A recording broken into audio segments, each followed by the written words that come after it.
Assalamualaikum warahmatullahi wabarakatuh. Bertemu lagi dengan Pak B. Apa kabar semuanya? Semoga dalam keadaan baik, sehat dan sejahtera, dalam limpahan rahmat Allah Subhanahu wa Ta'ala, Tuhan Yang Maha Esa. Kali ini suasananya juga enak gitu ya.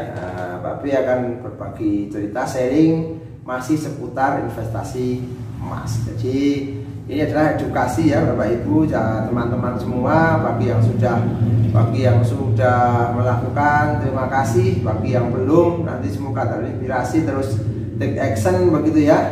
Terus menikmati prosesnya, menikmati hasilnya, berbagi sharing kepada teman-temannya pengalaman-pengalaman Anda semua. Itu akan jauh lebih bagus untuk salah satu cara untuk menghindari hal-hal yang selama ini di sekitar kita itu membahayakan gitu ya. Banyak sekali yang membahayakannya, tapi Pak B belum akan membahas. Misal seperti judol atau judi online, pinjol atau pinjaman dan sebagainya. Manfaatnya seperti apa sebagainya, korban dan sebagainya itu banyak sekali berseliweran di media sosial ya. Kali ini Pak B akan membahas tentang cara menabung emas untuk yang gajian tiap bulan. Gajian tiap bulan itu berarti ya kita sebut karyawan gitu lah ya.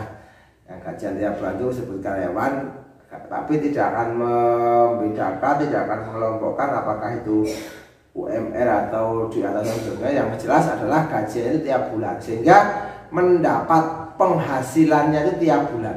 Jadi tiap bulan itu mendapat penghasilan, nanti tiap bulan lagi mendapat penghasilan setelah Anda menggadekan waktunya, menggadekan kemampuannya dengan ya penghasilan itu. Bahasanya kan begitu, kita menjual kemampuan kita, menjual ide kita, menjual tenaga kita, menjual pikiran kita untuk sebuah perusahaan atau instansi atau kantor baik pemerintah maupun swasta, dan nanti dapat imbalan berupa penghasilan atau gaji yang dikasihkan mungkin tiap bulan ya. Nah, begitu. Yang pertama adalah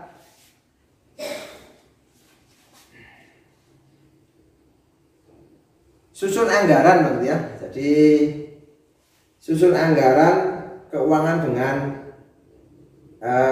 cermat, dengan ketat begitu ya. Jadi anggaran disusun betul-betul agar apa? Agar tidak terjadi kebocoran finansial.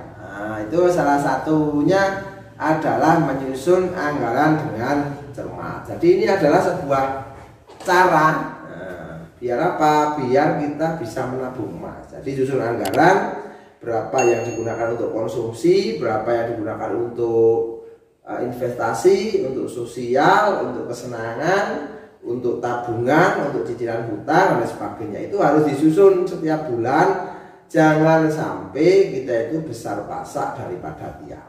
Nah, itu berbahaya. Kalau besar daripada tiang itu berbahaya. Boro-boro mau investasi, boro-boro mau menyisihkan dengan hidup yang nol saja gitu ya, tanpa hutang saja berat. Sehingga ini harus susun dengan cermat dan tepat dan ketat gitu ya. Jadi benar-benar disiplin gitu, berdisiplin dilakukan dengan kesadaran yang sangat tinggi, disiplin yang tinggi, sehingga apa? Sehingga ada yang disisihkan untuk investasi. Salah satunya adalah investasi emas. Yang kedua, sesuaikan kebutuhan dengan kemampuan gaji. Nah, ini penting nih ya Bapak Ibu ya, teman-teman semua. Sesuaikan kebutuhan dengan kemampuan gaji. Gajinya berapa? Harus butuhnya berapa, prioritaskan, sisihkan berapa untuk masa yang akan datang, yaitu investasi emas. Tapi sudah menjelaskan banyak sekali investasi itu bisa, saya ulangi, bisa beli secara online, bisa beli offline, bisa dalam bentuk digital, tabungan atau yang lain ya. Jadi ini salah satu adalah emas, karena Pak B lebih emas. Kenapa tidak membahas kripto, tidak membahas seperti ini sebagainya? Karena Pak B ilmunya belum sampai. Kalau hanya sedikit mungkin punya, tapi ilmunya yang belum sampai. Yang ketiga, miliki tabungan wajib bulanan, gitu ya, untuk jaminan dalam jaminan tetap. Misal dalam 1 bulan itu yang tabungan bulanan itu 10.000, misal itu, atau 10%, 10% gitu ya. Terus yang untuk investasi emas itu 5%, berarti kan dalam 100% sudah terkurangi 15%. Nanti misalnya punya hutang maksimal 30%, berarti sudah 45%.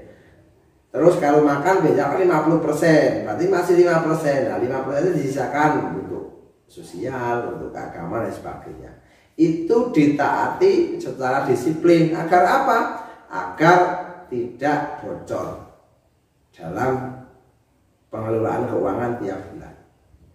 Ya, bocor itu berbahaya. Bocor itu bisa bocor halus. Halus itu kita nggak menyangka bahwa itu adalah kebocoran finansial, atau jelas-jelas terjadi, atau bahkan kalau bahasanya di pipa PDAM itu ya putus gitu ya, sehingga kemana-mana itu. Nah, itu kan berbahaya dalam perjalanan hidup setiap bulan. Bagi yang sudah berkeluarga atau bagi yang belum berkeluarga kan sama-sama bocor itu akan terjadi, sehingga kok tiba-tiba uangnya sudah berkurang banyak, tiba-tiba kok sampai akhir bulan kok tidak cukup dan sebagainya. Itu kan ada kebocoran.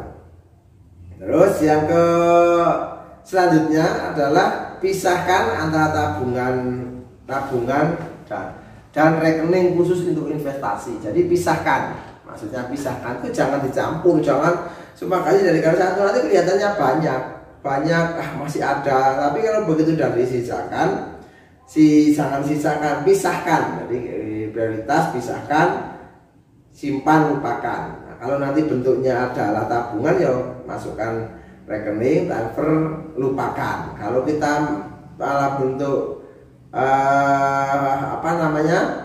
batangan fisik ya beli, simpan, lupakan. Hanya kita dan Allah Subhanahu wa taala, Tuhan yang Maha saja yang tahu gitu ya. Hanya itu seperti itu. Nanti suatu saat pasti saya Pak B yakinnya akan sangat bermanfaat. Bisa untuk dana darurat, menghindari hutang, nanti tiba-tiba ada kesempatan yang lain bisa dikonversikan menjadi investasi yang lain. Tiba-tiba misalnya kita punya tabungan, tiba-tiba ada orang yang mau jual tanah. Nah, terus DBU butuh uang, kan bisa harganya lebih murah dan kita sudah siap uang. Yang terakhir, lakukan belanja dengan hemat. Ini penting sekali Bapak Ibu. Belanja dengan hemat itu ya, kalau misalnya kita bisa cari diskon ya diskon. Kalau kita bisa belanjanya itu sesuai dengan kebutuhan, jangan keinginan. Itu yang penting. Jadi membedakan antara kebutuhan dan beberapa pakar mengatakan kebutuhan orang itu murah dan bisa terjangkau, itu kebutuhan. Contoh Bapak Ibu makan, itu kan hanya misalnya sekali makan 1 piring kan hanya 3 piring gitu ya. Itu namanya kebutuhan. Beda dengan keinginan. Makanya kalau kebutuhan terbatas, kalau keinginan itu tidak terbatas.